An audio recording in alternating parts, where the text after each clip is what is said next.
नमस्कार दोस्तों, स्वागत है आपका जनरल सिविल सर्विस में।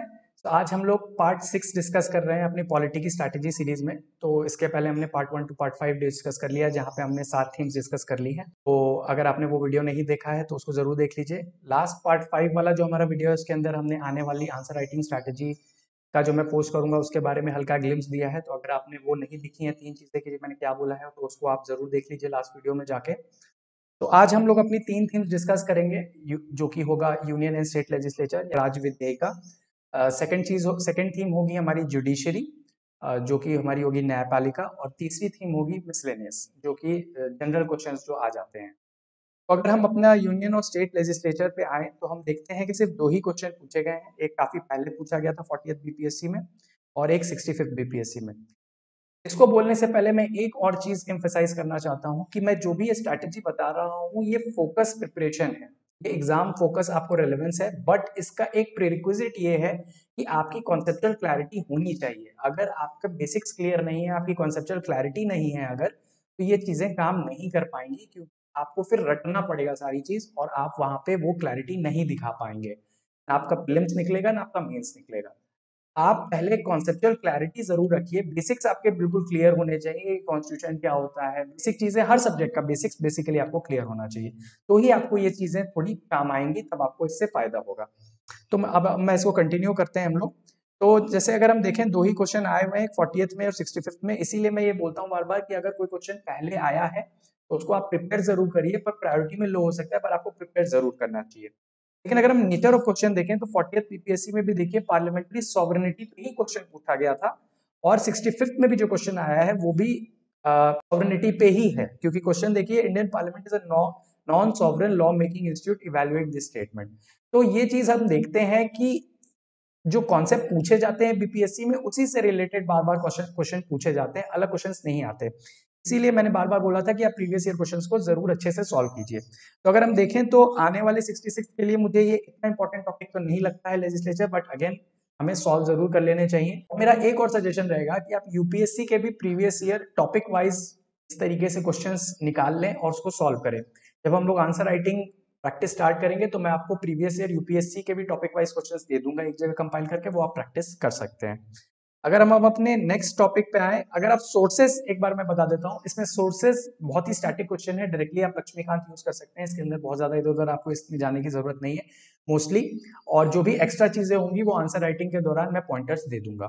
तो करंट अफेयर्स का तो आप मटेरियल यूज कर ही सकते हैं, जो आप मैगजीन्स यूज कर सकते हैं। स्टैटिक पार्ट के लिए आपका एनसीईआरटी और लक्ष्मीकांत हो जाएगा। तो ये हमारे 2 सोर्सेज होंगे, ये मैंने पहले भी बता दिया है, बट फिर भी एक बार रिपीट कर दे रहा हूँ। जुडिशरी वाले थीम में आए तो यहाँ हम देखते हैं कि हमारा, अगर हम एनालाइज करेंगे तो हमारे यहाँ पे 2 चीजें बहुत इंपॉर्टेंट है। पहली चीज ये है कि आपको 3 कॉन्सेप्ट जो मोस्टली पूछे जाते हैं वो है जुडिशियल रिव्यू, जुडिशियल एक्टिविज्म और judicial overreach. Judicial overreach even तो नहीं आया है, बट आपको ये 3 के बीच में डिफरेंस प्रॉपर क्लियर होना चाहिए। इनके क्या क्या कॉन्स्टिट्यूशनल बेसिस है, आर्टिकल्स हैं, क्या जजमेंट्स हैं, ये सारी चीजें आपको क्लैरिटी होनी चाहिए, इनके इंटरकनेक्शंस क्लियर होने चाहिए।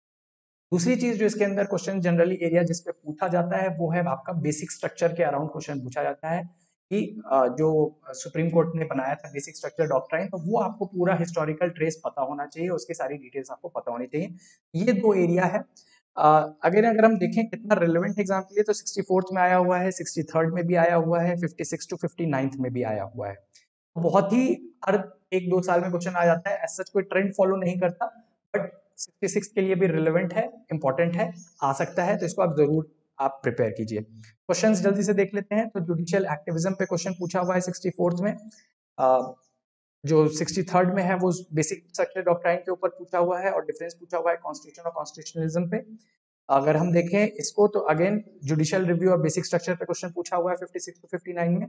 45th में अगेन जुडिशियल एक्टिविज्म पे क्वेश्चन पूछा हुआ है, एंड 42nd में अगेन जुडिशियल एक्शन पे क्वेश्चन पूछा हुआ है। तो अगर हम देखें तो इन्हीं 2 कॉन्सेप्ट्स के अराउंड क्वेश्चंस आए हैं जुडिशरी वाले थीम पर। तो आप उसको करंट से लिंक करके रिसेंट एग्जांपल्स अगर डालेंगे तो आपका आंसर बहुत अच्छा हो जाएगा।